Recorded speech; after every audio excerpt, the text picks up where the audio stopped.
ప్రియమైన సహోదరి సహోదరుడా, యేసుక్రీస్తు వారి నామం పేరిట మీ అందరికీ శుభవందనాలు.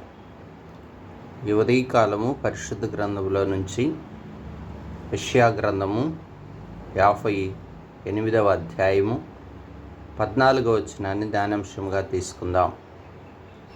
నీవు యెహోవా యందు ఆనందించెదవు, దేశం యొక్క ఉన్నత స్థలముల మీద నేను నిన్నెక్కించెదను. నీ తండ్రి అయిన యాకోబు స్వాస్థ్యమును నీవు అనుభవంలోనికి ఉంచెదను. యెహోవా సెలవిచ్చిన వాక్కు ఇదే.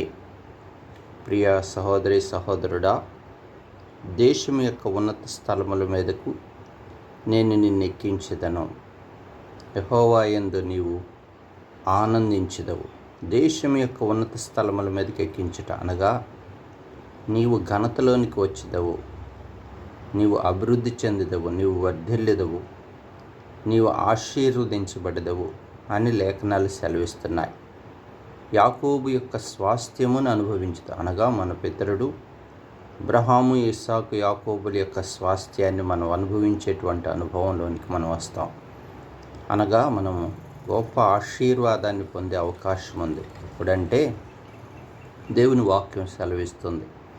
విశ్రాంతి దినం గురించి ఇక్కడ రాస్తూ వస్తున్నాడు. విశ్రాంతి దినము అనగా పాత నిబంధన ప్రకారం మరి సబ్బాతు దినం అనగా శనివారం అని మనం చెప్పుకోవచ్చు. అయితే నేటి దినాల్లో ఆ విశ్రాంతి దినము పునరుద్ధాన దినాన్ని మనం ఆచరించాలి. పునరుద్ధాన దినం అనగా ఆదివారం, ప్రభు దినం. ప్రభు మరణాన్ని గెలిచి మూడో దినాన తిరిగి లేచిన వాడుగా ఉన్నాడు కనుక ఆ దినాన్ని మనం విశ్రాంతి దినంగా పాటిస్తాం. ప్రియా సహోదరి సహోదరుడా, ఆదివారము విశ్రాంతి దినమున మనము ప్రభువుకి అది ప్రతిష్ఠిత దినమని ఎంచి, అది దేవునికి మనోహరమైన దినమని, ఆ దినము ఘనమైనదిగా మనము అనుకొని ఆ దినమును ఘనముగా మనం ఆచరించిన ఎడల అనగా ఆదివారము పునరుద్ధాన దినం మనము లోకవార్తలు చెప్పుకొనక, వ్యాపారం చేయక, ఇహలోక పనులు పెట్టుకొనక, మరి భౌతికమైన కార్యాల్లో మునిగి తేలక, ఆ దినం ఉదయం మొదలుకొని సాయంత్రం వరకు దేవుని ఆవరణములు అనగా దేవుని మందిరము యొక్క ద్వారముల యొద్ద మనం నివసించేవారముగా, దేవుని మందిరమునకు వెళ్ళి దేవుని ఆరాధించేవారముగా, దేవుని స్తుతించేవారముగా, దేవుని వాక్యాన్ని విని మన హృదయాన్ని సరిదిద్దుకునేవారముగా, ప్రభు సన్నిధిలో ప్రార్థించేవారముగా, ప్రభువుని స్తుతించేవారముగా మనం అక్కడ ఉండాలట. అంతేకాదు ఆ దినము ఆదివారం పునరుద్ధాన దినం ప్రభు బల్ల విరిచినటువంటి దినం. అవును, ఆయన రొట్టె, ఆయన శరీరము, ఆయన రక్తము, ద్రాక్షారసం, ఆ ప్రభు యొక్క బల్లలో యోగ్యకరమైన పాలు పంపు కూడా పొందాల్సిన దినం. చూడండి, లోకంలో ఎంతోమంది వారి జీవితాల్లో ఆ పునరుద్ధాన దినాన్ని, ఆ విశ్రాంతి దినాన్ని పోగొట్టుకునేవారుగా ఉంటారు. ఆ దినమును చాలా సులువుగా తీసుకునేవారుగా ఉంటారు. చూడండి, ఆ దినాన్ని అనేక రకమైన కార్యాలు పెట్టుకొని ఏదో నెలలో ఒకసారి ఆదివారం దేవుని మందిరానికి వెళదాంలే, లేకపోతే 2 నెలలకు 3 నెలలకు ఒకసారి, మరి లేకపోతే క్రిస్మస్ ఆరాధనకి వెళదాం, లేకపోతే ఏదో ఒక సందర్భం ఈస్టర్కి వెళదాం. ఇలాగూ క్రైస్తవ జీవితంలో రక్షించబడిన తర్వాత కూడా అనేక మంది దేవుని మందిరానికి వెళ్లకుండా ఇంటి దగ్గరే వారి కార్యాలను చక్కబెట్టుకుంటూ లోక పనుల్లో వారు మునిగి తేలేవారుగా ఉంటారు. దేవుని వాక్యం సెలవిస్తుంది. ఆదివారము పునరుద్ధాన దినం, ప్రభుదినం.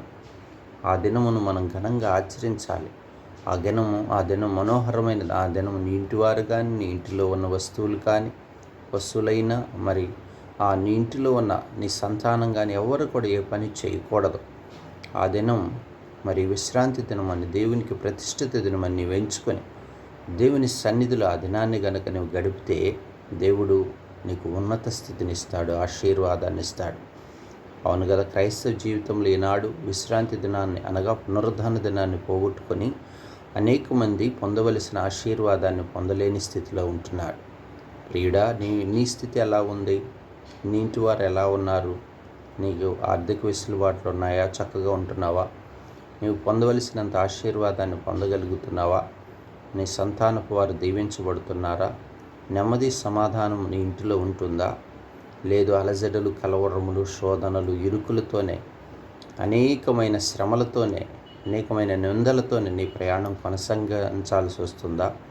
అంటే భౌతికంగా నీవు ఒక్క దినము కూడా అనగా 6 దినములు కష్టపడి పని చేసుకొని 7వ దినం విశ్రాంతి దినాన్ని పోగొడుతున్నావేమో. ఒక్కసారి ఆలోచన చెయ్యి. ప్రభు సన్నిధికి రా.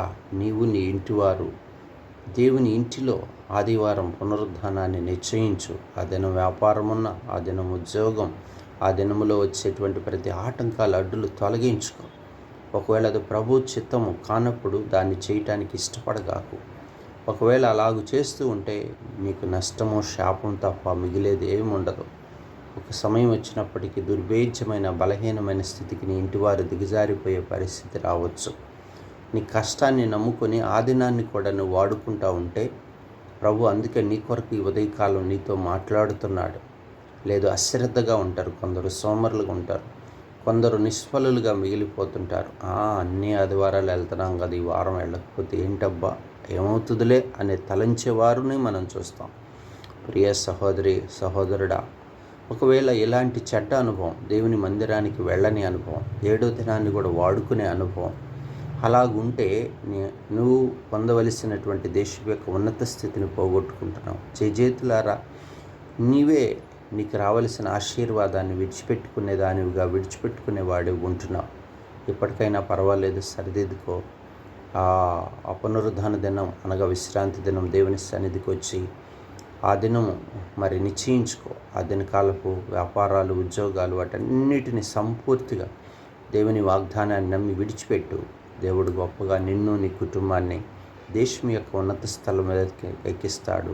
యాకోబు యొక్క స్వాస్థ్యాన్ని అనగా ఆశీర్వాదాన్ని, మెండైన దీవెనను పొందుకునే కృపను నీకును నీ సంతానానికి దేవుడు దయచేస్తాడు. ప్రార్థన చేసుకున్నాం. పరిశుద్ధుడా, ప్రేమ కలిగిన తండ్రి, నిజమే అనేక మార్లు నా ఆధ్యాత్మిక జీవితంలో 6 దినములు కష్టపడి పని చేసుకొని 7వ దినం అది విశ్రాంతి దినము గనక, దేవునికి ఇవ్వవలసిన పునరుద్ధాన దినము గనక, ఆ దినంలో కూడా వ్యాపారము, లోకవార్తలు చెప్పుకుంటూ వ్యర్థపరుచుకుంటూ ప్రభువా అనేక సార్లు మా ఆధ్యాత్మిక జీవితంలో పొందవలసిన దేశం యొక్క ఉన్నత స్థితిని పొందకుండా దేవుని యందు ఆనందించే స్థితిని పోగొట్టుకుంటూ అసమాధానమును, అశాంతిని, నెమ్మది లేని స్థితిని మా కుటుంబాల్లో మేము అనేక సార్లు చూస్తున్నాం. ప్రభు అయినా నీ వాక్యం ఈ ఉదయకాలం మాతో మాట్లాడుతూ వచ్చినందుకై స్తోత్రాలు. అది మనోహర దినము, ప్రతిష్ఠిత దినము, దేవునికి ఘనమైనదని మేము ఆచరించిన ఎడల మీరు చక్కగా ఆశీర్వదిస్తారని నమ్ముచున్నాం. యవన కాల బిడ్డల భవిష్యత్తును దీవించము. మా కుటుంబాలు అలాగుండుటకు సహాయం చేయము. పరిపూర్ణంగా మీ చేతికి అప్పగించుకుంటూ యేసు నామమున ప్రార్థించి వేడుకుంటున్నాను తండ్రి. ఆమేన్.